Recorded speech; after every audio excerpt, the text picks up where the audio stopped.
Hello friends, welcome to Vidya's kitchen. இன்றைக்கி நம்ம வீடியோவில் முட்டைக்கோஸ்லேயே போண்டா எப்படி செய்யலாம்ங்கிறத பார்க்கலாம் வாங்க. நான் இப்போது போண்டா செய்கிறதுக்கு 250 கிராம் முட்டைக்கோஸ் எடுத்து சின்ன சின்னதாக கட் பண்ணி வச்சுருக்கேன். இது கூட தேவையான அளவு கடல மாவை சேர்த்துக்கலாம். 3 ஸ்பூன் மிளகாய் தூளும் சேர்த்துக்கலாம். தேவையான அளவு கார்ன்ஃப்ளவர் மாவு, சின்ன சின்னதாக கட் பண்ணி வச்சுருக்கிற பெரிய வெங்காயம், இஞ்சி, பச்சை மிளகாய், கருவேப்பிலை, மல்லி, தேவையான அளவு உப்பு எல்லாமே சேர்த்துக்கலாம்.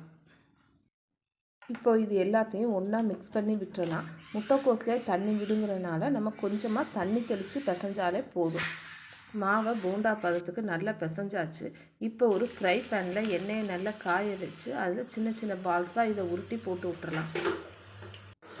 பாருங்கள் போண்டா எப்படி சூப்பராக வந்திருக்குன்னு. நீங்களும் வீட்டில் இந்த முட்டைக்கோஸ் போண்டாவை ட்ரை பண்ணி பாருங்கள். வீடியோ பிடிச்சிருந்தா நம்ம சேனலை சப்ஸ்கிரைப் பண்ணுங்கள்.